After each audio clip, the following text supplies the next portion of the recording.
परीक्षा पे चर्चा या कार्यक्रमामध्ये पंतप्रधान मोदी सध्या विद्यार्थ्यांशी संवाद साधतायत। आपण त्याचीच ही दृश्य सध्या पाहतो। परीक्षा पे चर्चा शी संदर्भात एक प्रदर्शन छात्र छात्राएं शिक्षक और अभिभावक वहां पर मौजूद आयोजित करण्यात आलेलं आहे आणि त्या अनुषंगाने पंतप्रधान मोदी या प्रदर्शनामध्ये पूछेंगे ज्या महत्त्वाच्या पूरे देश में करोड़ों छात्र छात्राएं गोष्टींच्या संदर्भातलं टेलीविजन के प्रदर्शन आहे ते पाहतायत। विद्यार्थ्यांची याबाबत माहिती जाणून घेतायत। विद्यार्थ्यांनी स्क्रीन्स लगाई गई हैं जहां पर ज्या ज्या गोष्टी या प्रदर्शनामध्ये मांडलेल्या आहेत त्याबद्दलची माहिती पंतप्रधान मोदी जाणून घेत असल्याचं या दृश्यांमध्ये आपल्याला दिसतंय। कुछ महीनों में एग्जाम होने हैं, बल्कि हर छात्र छात्रा, क्योंकि सिर्फ ये बोर्ड के एग्जाम की बात नहीं है। एक छोटी कक्षा के छात्र छात्रा भी जब एग्जाम देते हैं तो उनको भी उतना ही तनाव होता है जितना बोर्ड के एग्जाम देने वाले छात्र छात्राओं को, शिक्षकों को, अभिभावकों को। तो काफी महत्वपूर्ण दिन आज का है। और जिस तरह से हमने बताया कि आजादी का अमृतकाल है, कल ही भारत ने गणतंत्र दिवस मनाया है, भारत G20 का अध्यक्ष है। तो इस सब के बीच भारत अपने भविष्य की भी सोचता है और ये एक सबसे बड़ा उदाहरण है कि भारत अपने भविष्य की भी सोचता है।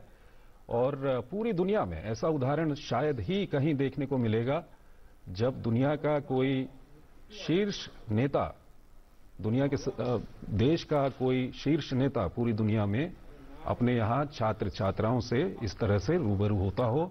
ऐसा उदाहरण शायद ही आपको कहीं पूरी दुनिया में देखने को मिलेगा। और ये अपने आप में एक बड़ा उदाहरण है कि भारत अपने भविष्य की सोचता है, भारत अपने भविष्य को तनाव मुक्त रखना चाहता है। और ये बहुत बड़ा एक फैक्टर है लाइफ के अंदर कि अगर आप तनाव मुक्त रहते हैं तो आप आधी सफलता तो वहीं पर प्राप्त कर लेते हैं। लेकिन आज की जो भागदौड़ भरी दुनिया है और साथ ही साथ आज जिस तरह से समाज में प्रतिस्पर्धा देखने को मिलती है, उस सब के बीच थोड़ा सा मुश्किल होता है अभिभावकों के लिए, शिक्षकों के लिए और छात्र छात्राओं के लिए। लेकिन उस तनाव को किस तरह से दूर किया जाए, वो टिप्स प्रधानमंत्री मोदी के द्वारा अब से कुछ ही देर में दिए जाएंगे। फिलहाल प्रधानमंत्री मोदी तालकटोरा स्टेडियम में पहुंच चुके हैं। वहां पर जो छात्र छात्राएं, वहां पर उन्होंने प्रदर्शनी लगाई हुई है, विभिन्न छात्र छात्राओं ने उस प्रदर्शनी का अवलोकन इस वक्त वहां पर प्रधानमंत्री कर रहे हैं। उनसे बातचीत भी प्रधानमंत्री इस वक्त कर रहे हैं। तो काफी पहले से इस पूरे कार्यक्रम की तैयारी की गई है। अभी कुछ देर पहले हमने अपने बुलेटिन में यह भी दिखाया था कि शिक्षा मंत्री धर्मेंद्र प्रधान ने हमारे संवाददाता all set to address the students, interact with them, take their questions in the 6th edition of Pariksha Pe Charcha. महान शिक्षाविद, हम सबके प्रेरणा स्रोत, युवा दिलों की धड़कन, मार्गदर्शक, दूरदृष्टा, भारत के अत्यंत लोकप्रिय प्रधानमंत्री माननीय श्रीमान नरेंद्र मोदी जी का परीक्षा पे चर्चा 2023 में हार्दिक स्वागत, वंदन, कोटि कोटि अभिनंदन।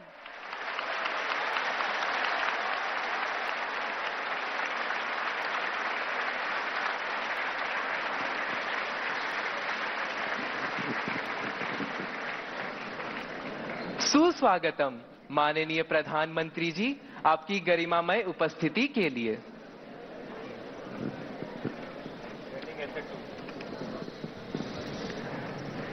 परीक्षा पे चर्चा 2023 के पावन अवसर पर मान्यवर शिक्षा मंत्री भारत सरकार श्रीमान धर्मेंद्र प्रधान जी को सादर आमंत्रित कर रही हूं। कृपया हम सबके प्रिय राष्ट्रीय गौरव माननीय प्रधानमंत्री जी के सम्मान में स्वागत भाषण हेतु मंच पर पधारें। मान्यवर शिक्षा मंत्री भारत सरकार। नमस्कार। परीक्षा पे चर्चा की 6th एडिशन पे मैं माननीय प्रधानमंत्री जी को देश की शिक्षा जगत की ओर से स्वागत करता हूं, आभार प्रकट करता हूं। वो कुछ समय, कुछ घंटे हमारे बीच में बिताएंगे।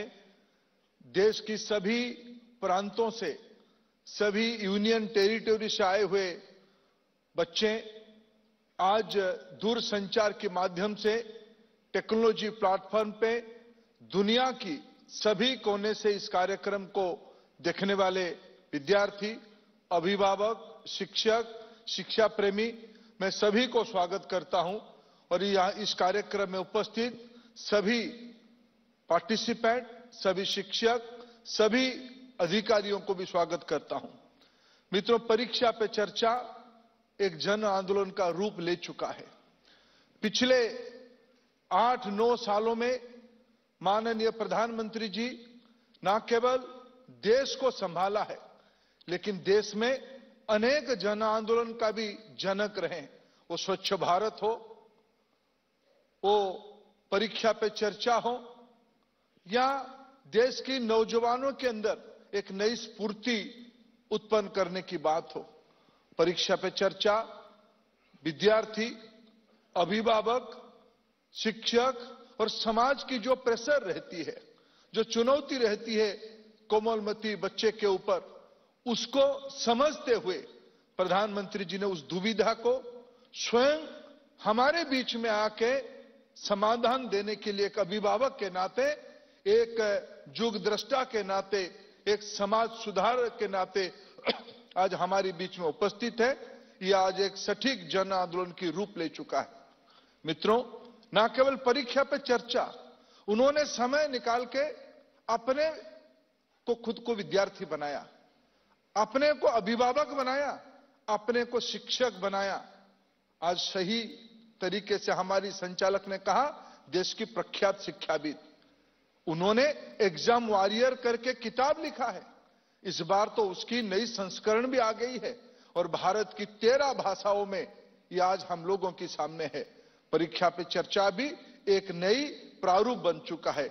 इस बार 23 जनवरी को नेताजी की जन्मदिन के अवसर पे देश भर की स्कूल विद्यार्थियों ने उस पे चित्रांकन की एक कंपटीशन में पार्टिसिपेट किया। मैं आप सभी को बधाई देता हूं एग्जाम वॉरियर के अंदर आपको प्रेरणा लेने के लिए। मित्रों, देश में राष्ट्रीय शिक्षा नीति भी लागू हो रहा है। परीक्षा पे चर्चा, एग्जाम वॉरियर, ये सहजता धीरे धीरे विद्यार्थियों को 21वीं सदी के लिए तैयार करने के लिए प्रधानमंत्री जी की सपना है।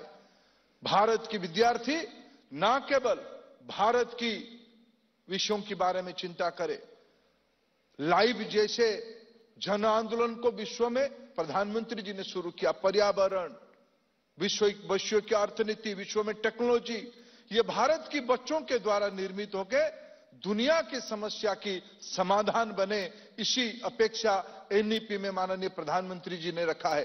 परीक्षा पे चर्चा, एग्जाम वॉरियर, एनईपी, ये एक सिक्के की अनेक पहलू है।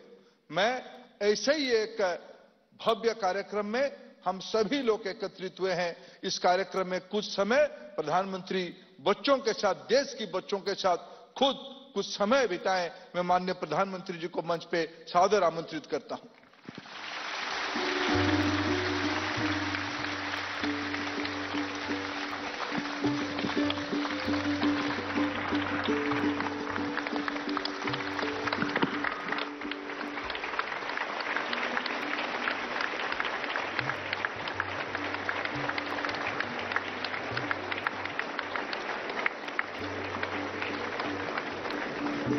नमस्ते।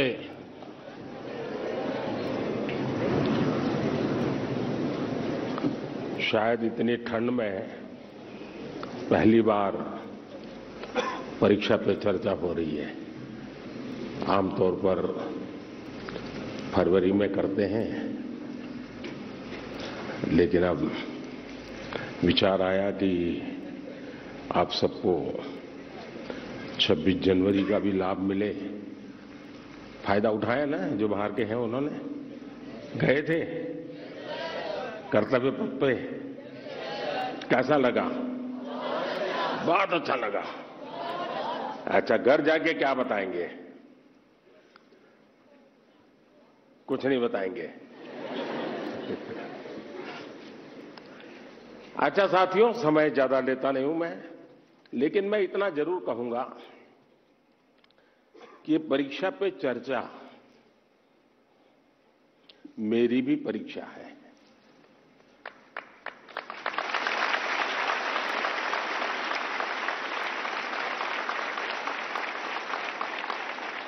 और देश के कोटि कोटि विद्यार्थी मेरी परीक्षा ले रहे हैं और मुझे ये परीक्षा देने में खुशी होती है, आनंद आता है, क्योंकि मुझे जो सवाल मिलते हैं लाखों की तादाद में, बहुत प्रोएक्टिवली बच्चे सवाल पूछते हैं, अपनी समस्या बताते हैं, व्यक्तिगत पीड़ा भी बताते हैं। मेरे लिए बड़ा सौभाग्य है कि मेरे देश का युवा मन क्या सोचता है, किन उलझनों से गुजरता है, देश से उसकी अपेक्षाएं क्या है, सरकारों से उसकी अपेक्षाएं क्या है, उसके सपने क्या है, संकल्प क्या है। यानी सचमुच में मेरे लिए ये बहुत बड़ा खजाना है और मैं तो मेरी सिस्टम को कहा हुआ है कि इन सारे सवालों को इकट्ठा करके रखिए। कभी 10-15 साल के बाद मौका मिलेगा तो उसको सोशल साइंटिस्टों के द्वारा उसका एनालिसिस करेंगे। और पीढ़ी बदलती जाती है, वैसे स्थितियां जैसे बदलती जाती हैं, वैसे उनके सपने, उनके संकल्पों, उनकी सोच कैसे बहुत माइक्रो तरीके से बदलती है, इसका एक बहुत बड़ा थीसिस शायद ही इतना सैंपल किसी के पास नहीं होगा जी तक। आप लोग मुझे सवाल पूछ करके भेजते हैं। चलिए लंबी बातें नहीं करते हैं, मैं चाहूंगा कि कहीं से शुरू करें, ताकि हर बार मेरे पर एक शिकायत आती है कि साहब ये कार्यक्रम बहुत लंबा चलता है। आपका क्या मत है, लंबा चलता है? लंबा चलना चाहिए? अच्छा, मुझे और कोई काम करना नहीं है। अच्छा ठीक है, आप ही के लिए हूं, बताइए क्या करेंगे। कौन पहले पूछते हैं? दुनिया को बदलने की तमन्ना हो अगर, दुनिया को बदलने की तमन्ना हो अगर, दुनिया को नहीं खुद को बदलना सीखे। माननीय प्रधानमंत्री जी, आपका प्रेरक एवं ज्ञानवर्धक उद्बोधन सदैव हमें सकारात्मक ऊर्जा एवं विश्वास से भर देता है। आपके बृहद अनुभव एवं ज्ञानपूर्ण मार्गदर्शन की हम सब उत्सुकता से प्रतीक्षा कर रहे हैं। माननीय, आपके आशीर्वाद एवं अनुमति से हम इस कार्यक्रम का शुभारंभ करना चाहते हैं।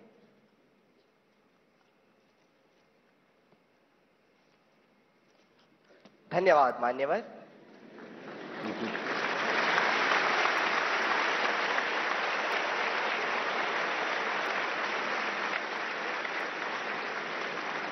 माननीय प्रधानमंत्री जी, अपनी समृद्ध सांस्कृतिक विरासत और स्थापत्य सौंदर्य के लिए प्रसिद्ध शहर मदुरई से अश्विनी एक प्रश्न पूछना चाहती है। अश्विनी, कृपया अपना प्रश्न पूछिए। Honorable Prime Minister Sir, Namaskar. My name is Ashwini. I am a student of Kendra Vidyalaya number 2 Madurai, Tamil Nadu. My question to you sir is, how do I deal with my family disappointment if my results are not good? What if I don't get the marks I am expecting? Being a good student is also not an easy job. Expectations of others become so high that the person who's giving exam gets so much stressed and they go into depression. Nowadays, it is common for students to cut their hands and become irritated, and there is no one they could trust with their feelings. Kindly guide me on this. Thank you, sir. Dhanyavad, Ashwini.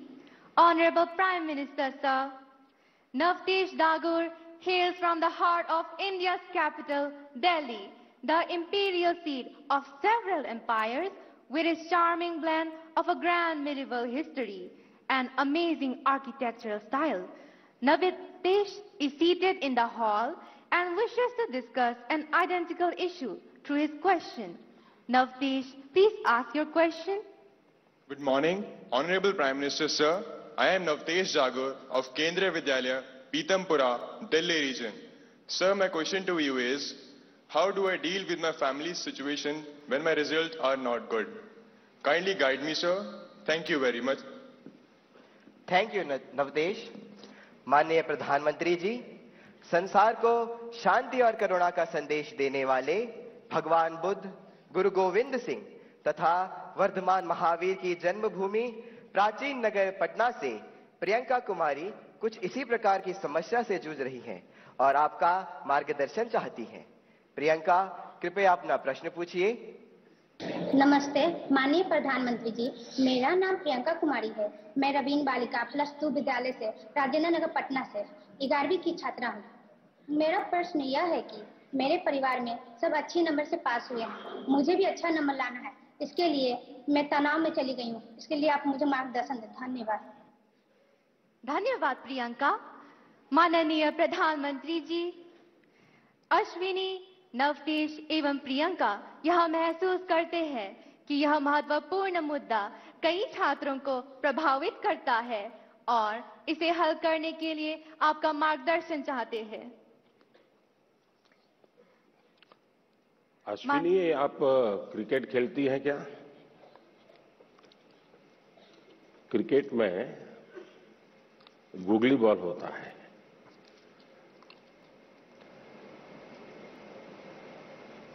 निशाना एक होता है, दिशा दूसरी होती है।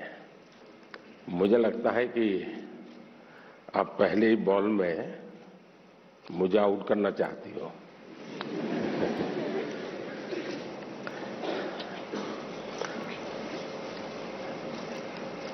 अगर परिवार के लोगों के आपके से बहुत अपेक्षाएं होना बहुत स्वाभाविक है और उसमें कुछ गलत भी नहीं है, लेकिन अगर परिवार के लोग अपेक्षाएं सोशल स्टेटस के कारण कर रहे हैं तो वो चिंता का विषय है।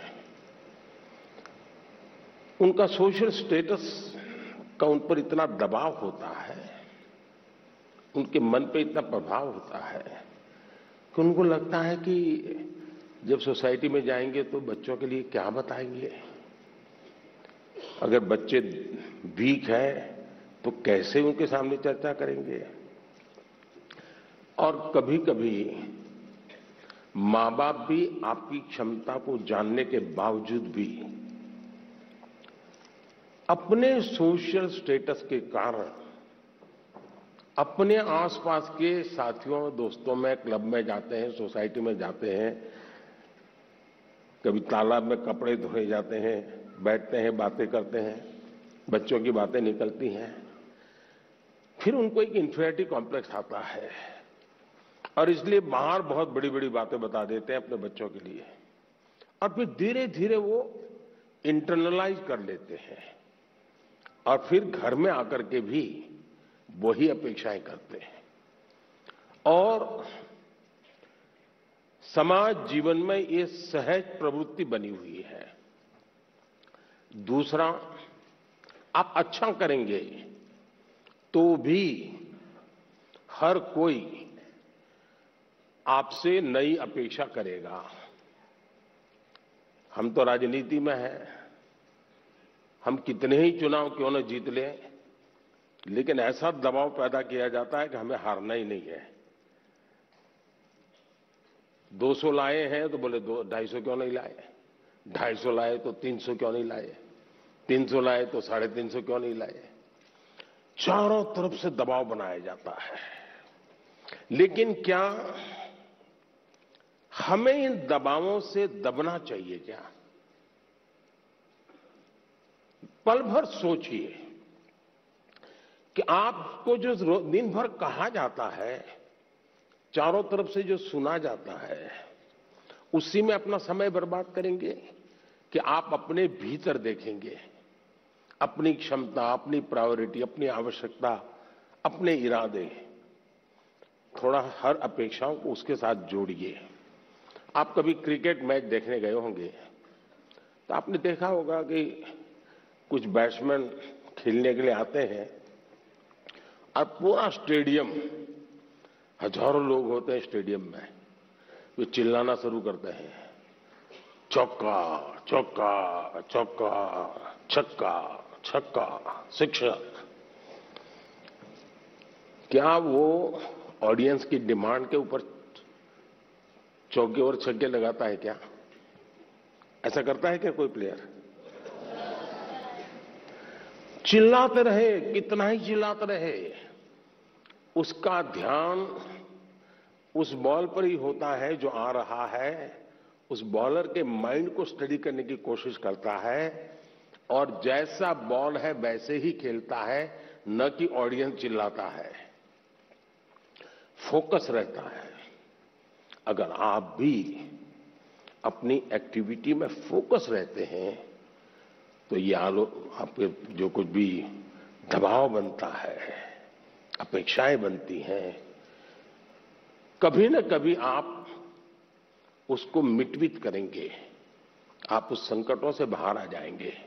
और इसलिए मेरा आपसे आग्रह होगा कि आप दबावों के दबाव में न रहें। हां, कभी कभी दबाव को एनालिसिस कीजिए। कहीं ऐसा तो नहीं है कि आप स्वयं के विषय में अंडर एस्टिमेट कर रहे हैं। आपकी क्षमता बहुत है, लेकिन आप खुद ही इतने डिफरेंस मेंटालिटी के हैं कि नया करने के लिए सोचते नहीं। तो कभी कभी वो अपेक्षाएं बहुत बड़ी ताकत बन जाती है, बड़ी ऊर्जा बन जाती है। और इसलिए अपेक्षाएं, मां बाप को क्या करना वो मैंने पहले ही कहा, सामाजिक दबाव में मां बाप ने बच्चों पर दबाव ट्रांसफर नहीं करना चाहिए, लेकिन बच्चों ने अपनी क्षमता से कम भी अपने आप को नहीं आंकना चाहिए।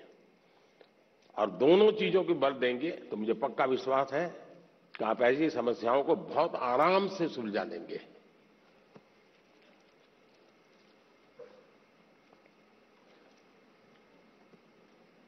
कहां गए एंकर?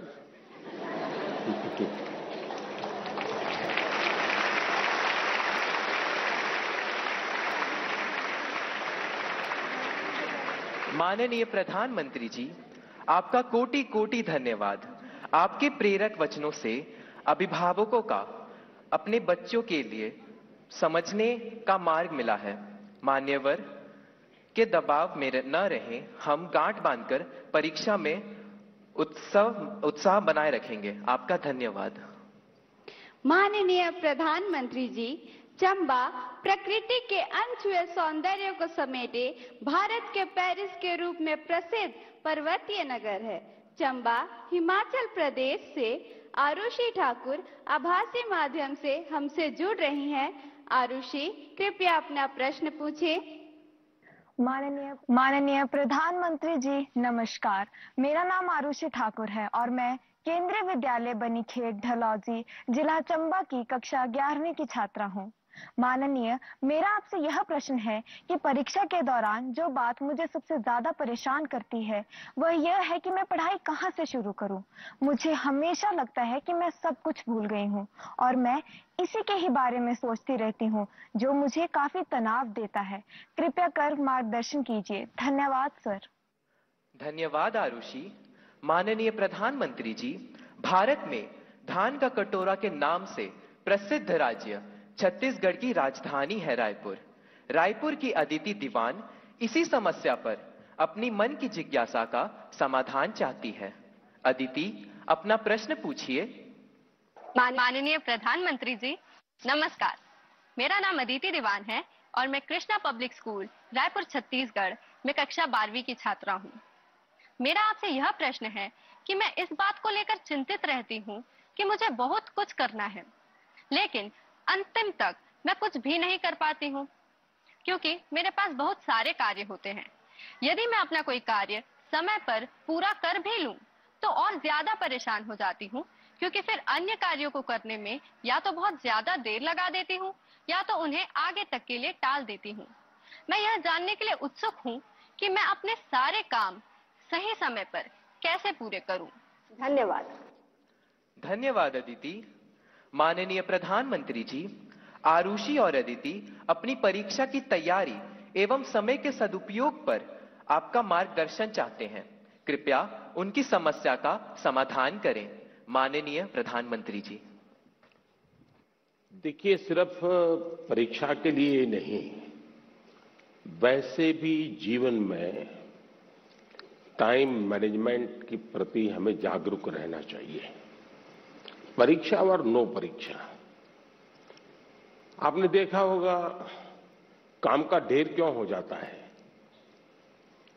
काम का ढेर इसलिए हो जाता है समय पर उसको किया नहीं इसलिए। और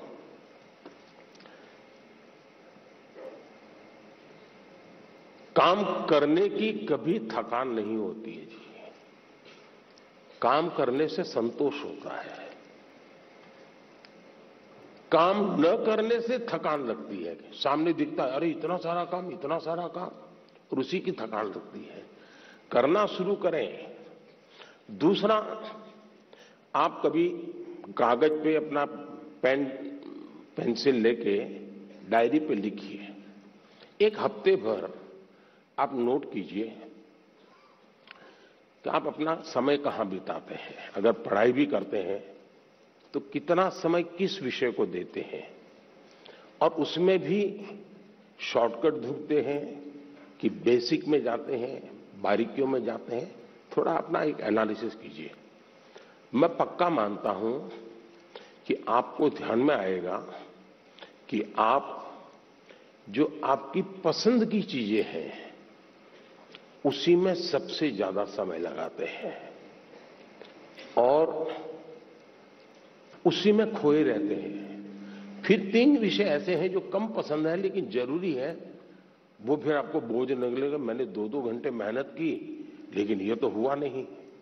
और इसलिए आप सिर्फ पढ़ना 2 घंटे ऐसा नहीं, लेकिन पढ़ने में भी जब फ्रेश माइंड है तब जो सबसे कम पसंद विषय है, आपको सबसे ज्यादा कठिन लगता है, तय कीजिए पहली 30 मिनट इसको, फिर एक पसंदगी वाला विषय है 20 मिनट उसको, फिर थोड़ा कम पसंद वाला 30 मिनट उसको। आप ऐसा स्लैब बनाइए तो आपको रिलैक्सेशन भी मिलेगा और आपको धीरे धीरे उन विषयों पर रुचि बढ़ेगी जो आप नॉर्मली टालते हैं और अच्छे विषय में खोए रहते हैं। और समय भी तो बहुत जाता है। आपने देखा होगा, आप में से जो लोग पतंग चगाते होंगे, मुझे तो बचपन में बहुत शौक था। पतंग की जो माजा होता है, धागा होता है, वो कभी एक दूसरे में उलझ जाकर के एकदम से बड़ा गुच्छा बन जाता है।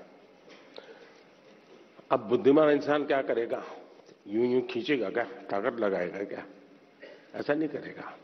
वो धीरे से एक एक तार को पकड़ने की कोशिश करेगा कि खुलने का रास्ता कहां है, और फिर धीरे धीरे धीरे खोलेगा तो इतना बड़ा गुच्छा भी आराम से खुल जाएगा और सारा माजा, सारा धागा एक जैसी जरूरत है वैसा उसके हाथ लग जाएगा। हमें भी उस पर जोर जबरदस्ती नहीं करनी है, आराम से सॉल्यूशन निकालना है। और अगर आराम से सॉल्यूशन निकालेंगे तो मुझे पक्का विश्वास है कि आप उसको बड़े ढंग से करेंगे। दूसरा, आपने कभी घर में अपनी मां के काम को ऑब्जर्व किया है क्या? यूं तो आपको अच्छा लगता है कि जैसे स्कूल से आए तो मां ने सब रेडी करके रखा था, सुबह स्कूल जाना था तो मां ने सब तैयार करके रख दिया था। लगता तो बहुत अच्छा है, लेकिन क्या कभी ऑब्जर्व किया है कि मां का टाइम मैनेजमेंट कितना बढ़िया है? उसको पता है सुबह ये है तो मुझे 6 बजे ये करना पड़ेगा, 6:30 बजे ये करना पड़ेगा, उसको 9 बजे जाना है तो ये करना पड़ेगा, वो 10 बजे घर आएगा तो ये करना पड़ेगा। यानी इतना परफेक्ट टाइम मैनेजमेंट मां का होता है। और जबकि काम सबसे ज्यादा मां करती रहती है, लेकिन किसी काम में उसको बोझ अनुभव नहीं होता है। थक गई, बहुत काम है, बहुत ज्यादा, ऐसा नहीं करती। क्यों? उसे मालूम है कि मुझे इतने घंटे में ये तो करना है। और जब एक्स्ट्रा टाइम मिलता है तब भी वो चुप नहीं बैठती, कुछ न कुछ अपना क्रिएटिव एक्टिविटी करती रहती है। सुई धागा लेके बैठ जाएगी, कुछ तो करती रहेगी, रिलैक्स करने के लिए भी उसने व्यवस्था रखती है। अगर मां की गतिविधि को ढंग से ऑब्जर्व करोगे तो भी आपको एज ए स्टूडेंट अपना टाइम मैनेजमेंट का महत्व क्या होता है, और टाइम मैनेजमेंट ने 2 घंटे 4 घंटे 3 घंटे ये नहीं, माइक्रो मैनेजमेंट चाहिए। किस विषय को कितना टाइम देना है, किस काम को कितना टाइम देना है, और इतना बंधन भी नहीं डालने हैं कि बस 6 दिन तक ये करूंगा ही नहीं क्योंकि मुझे पढ़ना है, फिर तो आप थक जाओगे। आप ढंग से उसको डिस्ट्रीब्यूट कीजिए समय को, जरूर आपको लाभ होगा। धन्यवाद।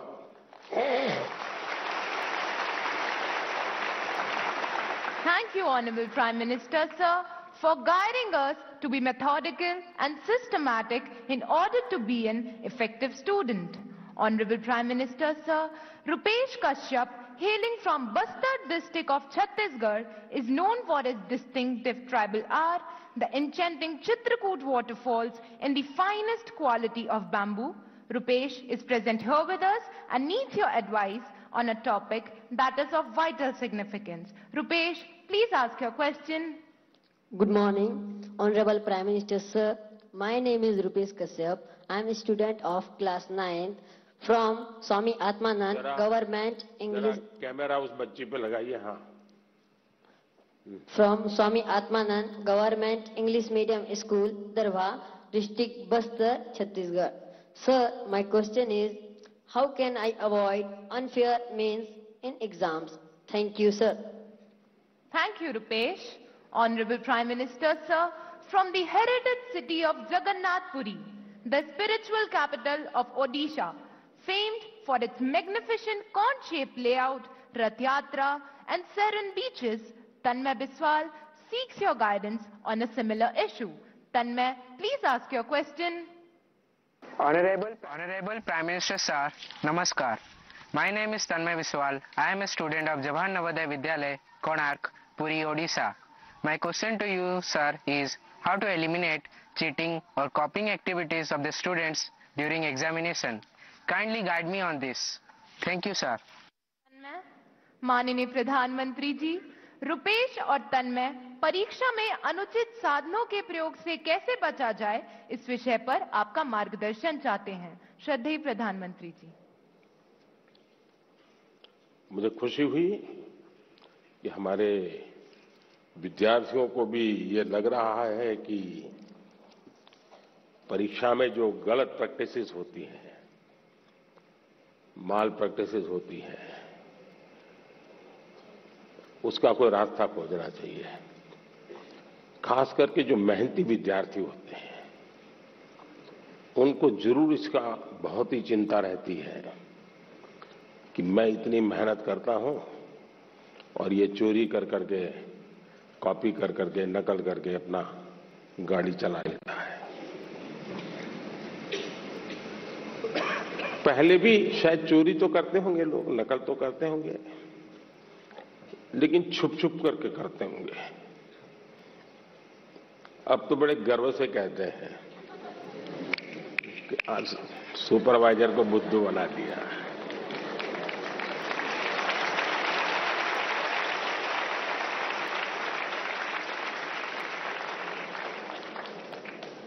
ये जो मूल्यों में बदलाव आया है वो बहुत खतरनाक है,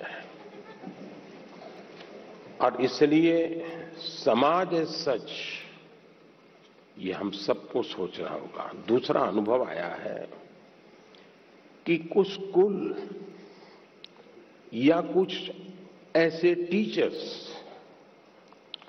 जो ट्यूशन क्लासेस चलाते हैं, उनको भी लगता है कि मेरा स्टूडेंट अच्छे तरह से निकल जाए, क्योंकि मैंने उसके माँ बाप से पैसे लिए हैं, कोचिंग करता था, तो वे भी उसको गाइड करते हैं, मदद करते हैं नकल करने के लिए। करते हैं ना? ऐसे टीचर होते हैं ना? नहीं होते? तो बोलिए ना। हाँ। और उसके कारण भी दूसरा मैंने देखा है कि कुछ स्टूडेंट पढ़ने में तो टाइम नहीं लगाते, लेकिन नकल करने के तरीके ढूंढने में बड़े क्रिएटिव होते हैं।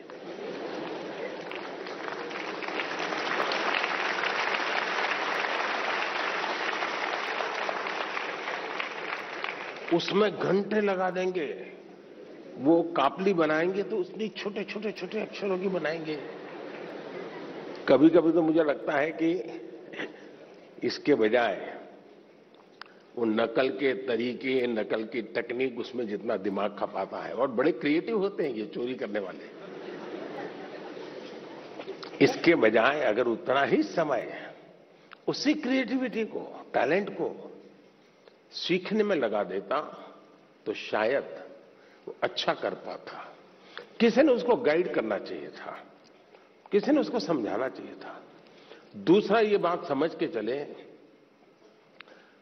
अब जिंदगी बहुत बदल चुकी है, जगत बहुत बदल चुका है, और इसलिए ये बहुत आवश्यक है कि एक एग्जाम से निकले मतलब जिंदगी निकल गई, ये संभव नहीं है जी। आज आपको डगर डगर हर जगह पे कोई न कोई एग्जाम देनी पड़ती है। कितनी जगह पे नकल करोगे जी? और इसलिए जो नकल करने वाला है वो शायद एक आध दो एग्जाम को तो निकल जाएगा, लेकिन जिंदगी कभी पार नहीं कर पाएगा।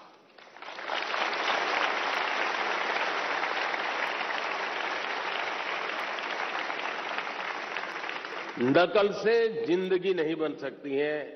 हो सकता है एग्जाम में मार्क्स इधर उधर करके ले आए, लेकिन कहीं न कहीं तो क्वेश्चनेबल होगा ही, और इसलिए ये वातावरण हमको बनाना होगा कि एक आध एग्जाम में तुमने नकल की,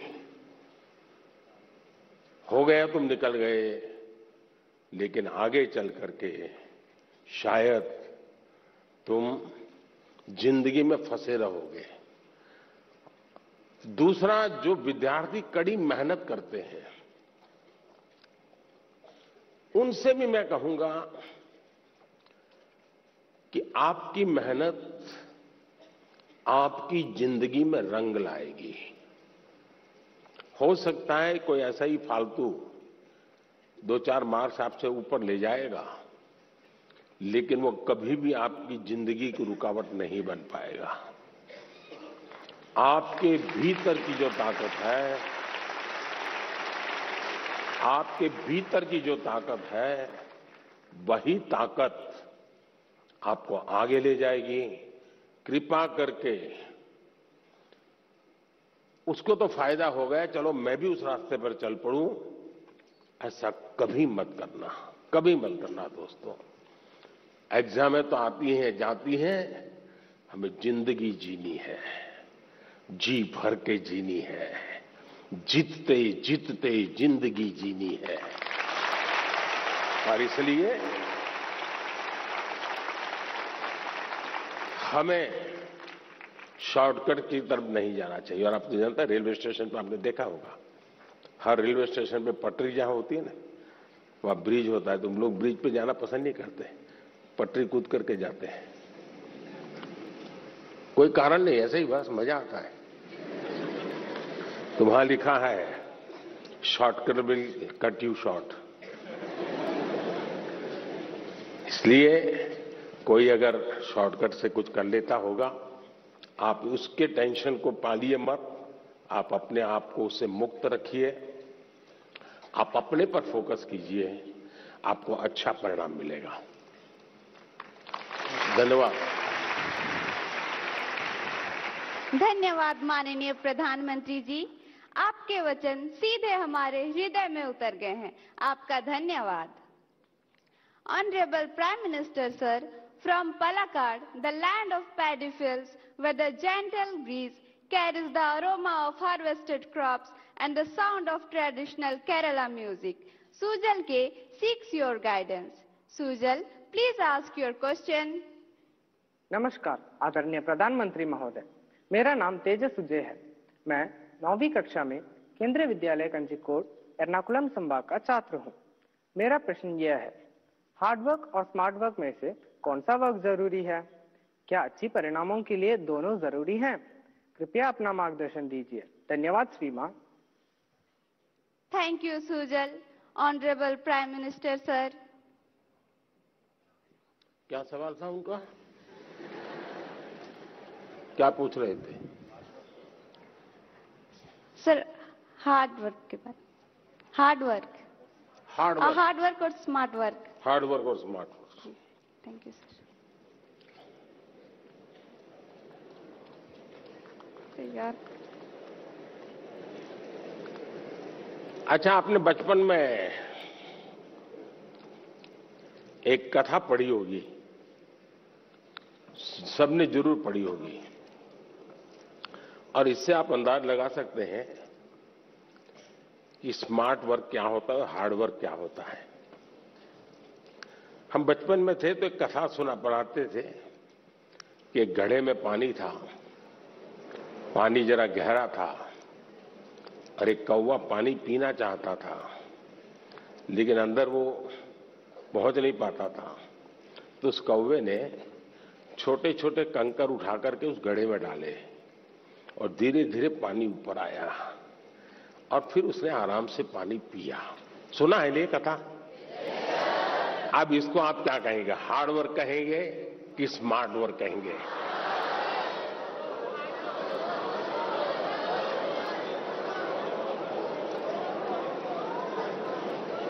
और देखिए, ये जब कथा लिखी गई ना, तब स्ट्रॉ नहीं था,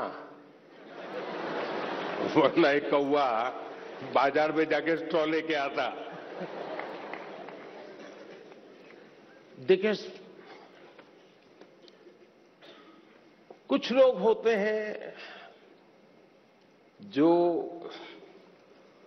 हार्ड वर्क ही करते रहते हैं, कुछ लोग होते हैं जिनके जीवन में हार्ड वर्क का नामो निशान नहीं होता है, कुछ लोग होते हैं जो हार्डली स्मार्ट वर्क करते हैं, और कुछ लोग होते हैं जो स्मार्टली हार्ड वर्क करते हैं।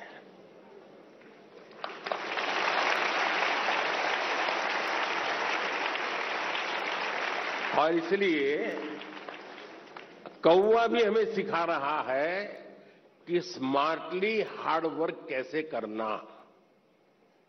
और इसलिए हमें हर काम को, पहले काम को बारीकी से समझिए। कुछ लोग हो गए, आपने देखा होगा कि चीजों को समझने के बजाय सीधा ही अपनी बुद्धि अपनाना शुरू कर देते हैं, फिर ढेर सारी मेहनत करे, परिणाम मिलता ही नहीं है।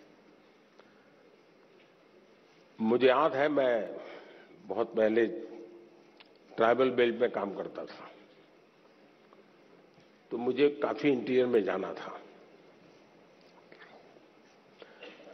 तो किसी ने हमें, उस जमाने की जो पुरानी जीप होती थी, उसने व्यवस्था की कि आप उसको लेके जाइए। अब सुबह हम कोई 5:30 बजे निकलने वाले थे, लेकिन हमारी जीप चली नहीं रही थी। हम अब ढेर सारी कोशिश की, धक्के मारे, ये किया, दुनिया भर का हार्ड वर्क किया, लेकिन हमारी जीप नहीं चली। 7, 7:30 बज गए तो एक मैकेनिक को बुलाया। अब मैकेनिक ने मुश्किल से 2 मिनट लगाया होगा और 2 मिनट में उसने ठीक कर दिया। और फिर वो कहे, साहब 200 रुपये देने पड़ेंगे। मैंने कहा, यार 2 मिनट का 200 रुपया? बोले, साहब ये 2 मिनट का 200 रुपया नहीं है, ये 50 साल के अनुभव का 200 रुपया है।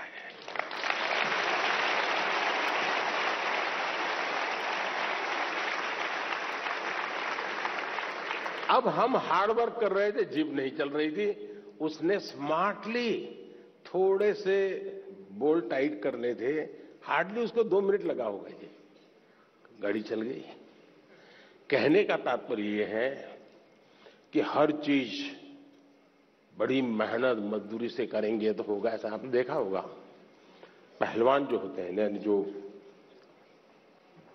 खेल कूद की दुनिया के लोग होते हैं, उसको कौन सा खेल से वो जुड़ा हुआ है, उस खेल में उसको किस मसल्स की जरूरत होती है। जो ट्रेनर होता है उसको मालूम है, अब जैसे विकेट कीपर होगा तो विकेट कीपर को ऐसे ही झुक करके घंटों तक खड़े रहना होता है। अब हमें क्लास में कुछ गलत किया और टीचर कान पकड़ के नीचे बिठा देते हैं, ऐसे हाथ पैर में अंदर डाल के, तो कितना दर्द होता है कि नहीं होता है? एक तो साइकोलॉजिकल भी होता है, फिजिकल भी होता है कि पैर ऐसे करके कान पकड़ के बैठना होता है, तकलीफ होती है ना।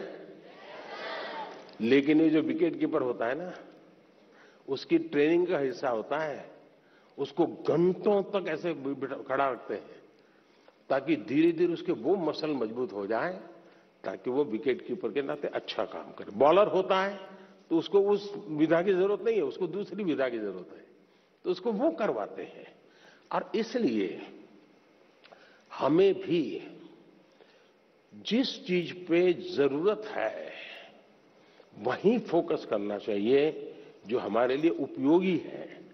हर चीज प्राप्त करने की कोशिश से मेहनत बहुत लगेगी, हाथ पैर ऊंचे करते रहो, दौड़ते रहो, टिकना करो, फलाना करो। जनरल हेल्थ के लिए, फिटनेस के लिए ठीक है, लेकिन अगर मुझे अचीव करना है तो उन स्पेसिफिक एरियाज को मुझे एड्रेस करना होगा। और ये जिसको समझ होती है वो परिणाम भी देता है। अगर बॉलर है और उसके ये मसल्स ठीक नहीं है तो कहां बॉलिंग कर पाएगा, कितनी ओवर कर पाएगा। जो लोग वेट लिफ्टिंग करते हैं उनके अलग प्रकार के मसल्स को मजबूत करना होता है। हार्ड वर्क तो वो भी करते हैं, लेकिन वो स्मार्टली हार्ड वर्क करते हैं, और स्मार्टली हार्ड वर्क करते हैं तब जाकर के परिणाम मिलता है। बहुत बहुत धन्यवाद। Thank you, Honorable Prime Minister, sir, for your insightful guidance on choosing consistent hard work in our lives. माननीय प्रधानमंत्री जी, गुरु द्रोणाचार्य के नाम से विख्यात साइबर सिटी हरियाणा के प्रसिद्ध औद्योगिक नगर गुरुग्राम की छात्रा जोहिता पात्रा सभागार में उपस्थित है और आपसे प्रश्न पूछना चाहती है। जोहिता, कृपया अपना प्रश्न पूछें। Namaskar, Honorable Prime Minister Sir. My name is Jovita Patra and I am a student of class 10th of Jawahar Navodaya Vidyalaya, Gurugram, Haryana. It's my privilege and great honor to participate in the Pariksha Pe Charcha 2023. Honorable Prime Minister Sir, my question to you is, being an average student, how can I focus on my studies? Kindly guide me on this issue. Thank you, sir. धन्यवाद जोविता। माननीय प्रधानमंत्री जी, जोविता पात्रा एक average student आपसे exam में कैसे बेहतर करे इसके बारे में आपसे मार्गदर्शन चाहते हैं। कृपया उनका मार्गदर्शन करें। माननीय प्रधानमंत्री जी। सबसे पहले तो मैं आपको बधाई देता हूं कि आपको पता है कि आप एवरेज हैं।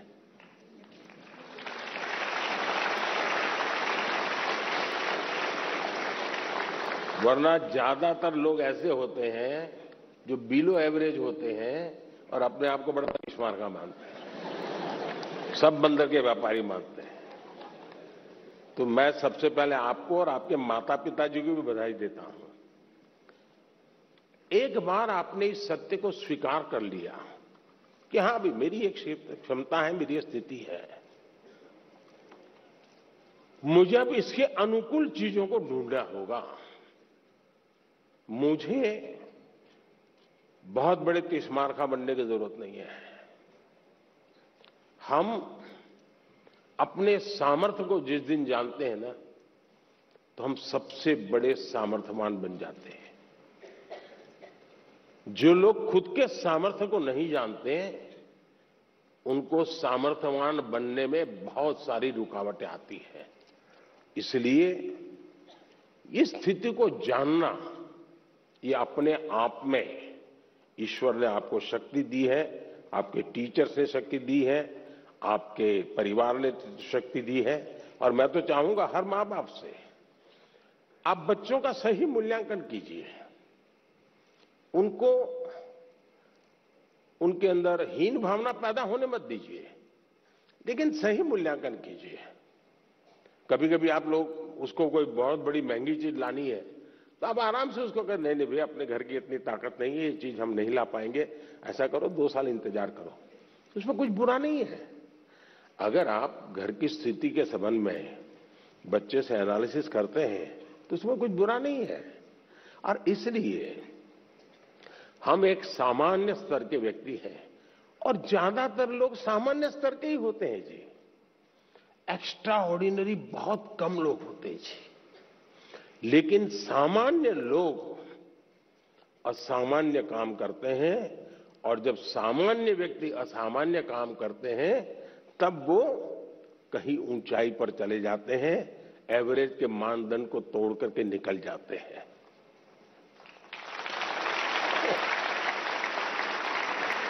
और इसलिए हमें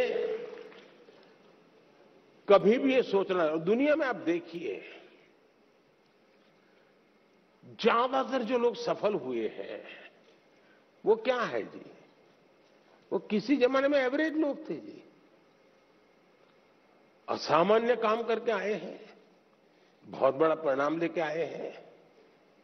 अब आपने देखा होगा इन दिनों दुनिया में पूरे विश्व की आर्थिक स्थितियों की चर्चा हो रही है। कौन देश कितना आगे गया, किसकी आर्थिक स्थिति कैसी है, और कोरोना के बाद तो ये बड़ा मानदंड बन गया है। और ऐसा तो नहीं है कि दुनिया के पास अर्थवेत्ताओं की कमी है, बड़े बड़े नोबेल प्राइज विनर हैं जो गाइड कर सकते हैं कि ऐसा करने से आर्थिक स्थिति ऐसी बनेगी, ऐसा करने से ऐसी आर्थिक स्थिति, कोई कमी नहीं है। ज्ञान का प्रवाह बांटने वाले तो हर गली मोहल्ले में आजकल अवेलेबल है, और कुछ विद्वान भी अवेलेबल है जिन्होंने बहुत कुछ किया है। लेकिन हमने देखा है कि भारत आज दुनिया में आर्थिक जो तुलनात्मक हो रहा है, भारत को एक आशा की किरण के रूप में देखा जा रहा है।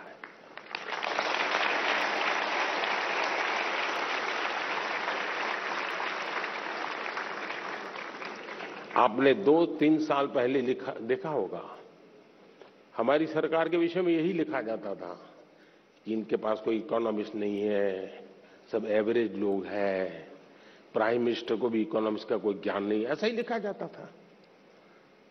आप पढ़ते हैं कि नहीं पढ़ते ऐसा? लेकिन आज दुनिया में वही देश जिसको एवरेज कहा जाता था, वो देश आज दुनिया में चमक रहा है दोस्तों।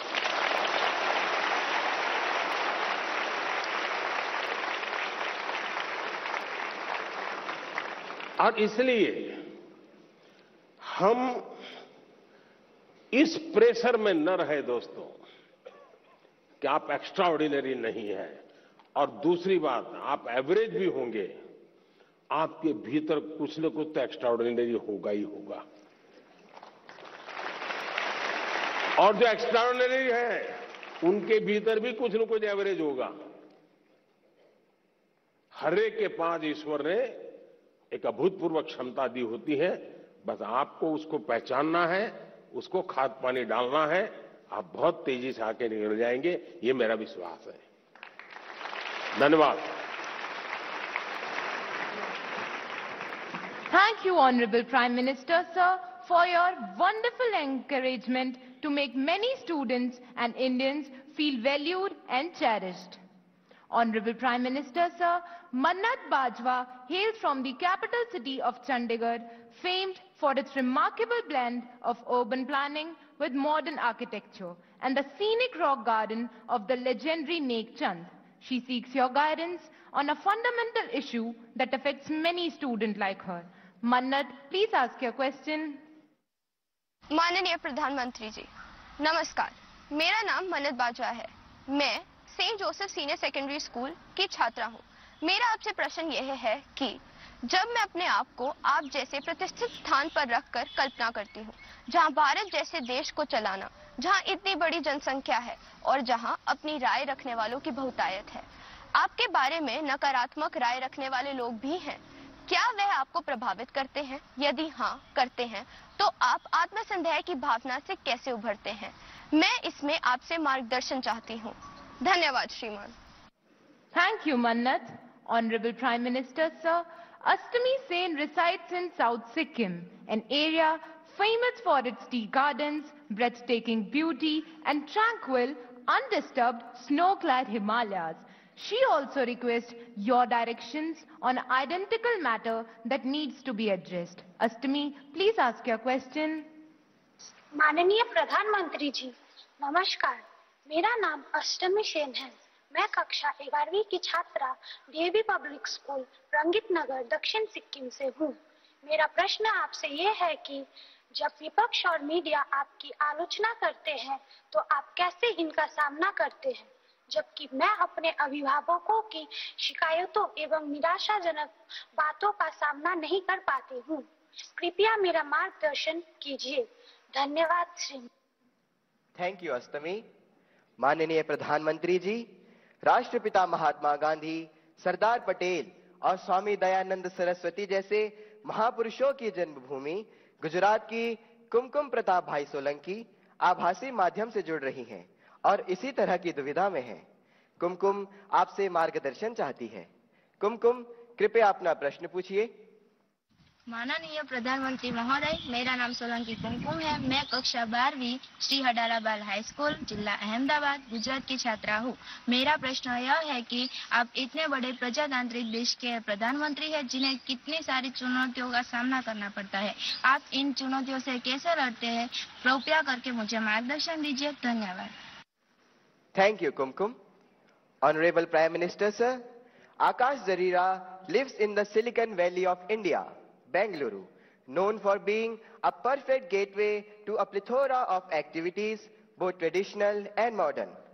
Through his question, he seeks your advice on a somewhat similar matter that has been concerning him for a while. Akash, please ask your question.